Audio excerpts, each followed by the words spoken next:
35वां बाब। बैतेल में खुदा याकूब को बरकत देता है। और खुदा ने याकूब से कहा कि उठ, बैतेल को जा और वहीं रह, और वहां खुदा के लिए जो तुझे उस वक्त दिखाई दिया जब तू अपने भाई इसौ के पास से भागा जा रहा था, एक मज़बा बना।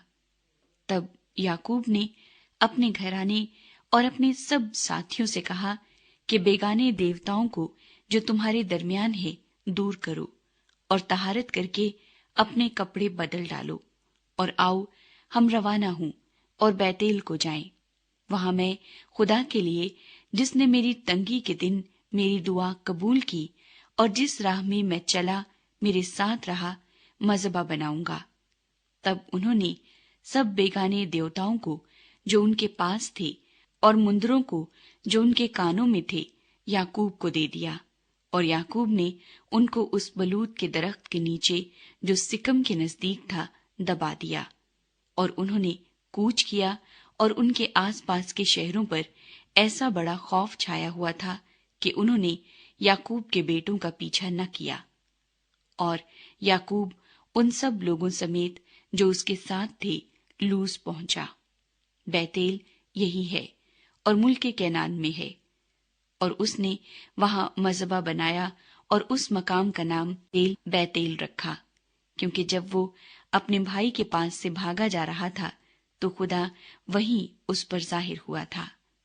और रिबका की दाया दबूरा मर गई, और वो बैतेल की उतराई में बलूत के दरख्त के नीचे दफन हुई, और उस बलूत का नाम अलवन बकूत रखा गया।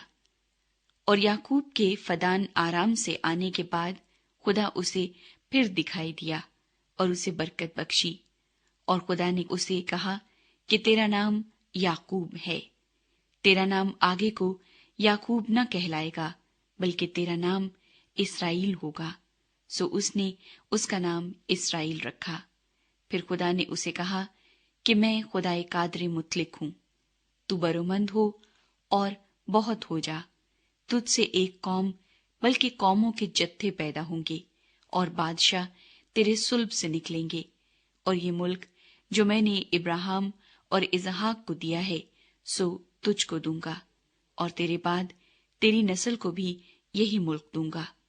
और खुदा जिस जगह उससे हम कलाम हुआ वहीं से उसके पास से ऊपर चला गया। तब याकूब ने उस जगह जहां वो उससे हम कलाम हुआ पत्थर का एक सतून खड़ा किया, और उस पर तपावन किया और तेल डाला। और याकूब ने उस मकाम का नाम जहां खुदा उससे हम कलाम हुआ बैतेल रखा। राखिल की वफात। और वो बैतेल से चले, और इफरात थोड़ी ही दूर रह गया था कि राखिल के दर्द ज़ेह लगा और वज़ाए हमल में निहायत दिक्कत हुई। और जब वो सख्त दर्द में मुब्तला थी तो दाई ने उससे कहा, डर मत, अब के भी तेरे बेटा ही होगा। और यूं हुआ कि उसने मरते मरते उसका नाम बेनौनी रखा और मर गई, पर उसके बाप ने उसका नाम बिन्यामीन रखा। और राखिल मर गई और इफरात यानी बैतलहम के रास्ते में दफन हुई, और याकूब ने उसकी कब्र पर एक सतून खड़ा कर दिया। राखिल की कब्र का ये सतून आज तक मौजूद है। और इसराइल आगे बढ़ा और अदर के बुरज की परली तरफ अपना डेरा लगाया।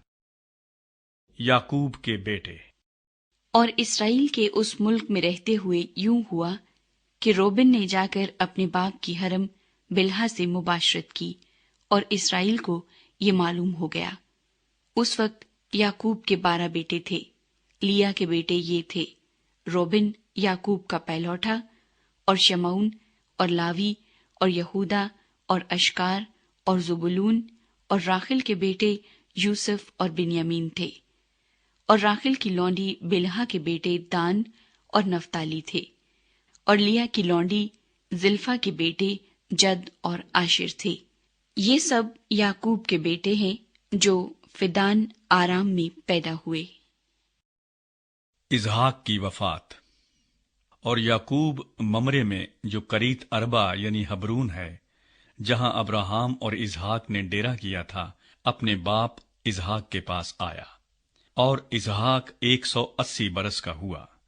تب اسحاق نے دم چھوڑ دیا اور وفات پائی، اور بوڑھا اور پوری عمر کا ہو کر اپنے لوگوں میں جا ملا، اور اس کے بیٹوں عیساؤ اور یعقوب نے اسے دفن کیا۔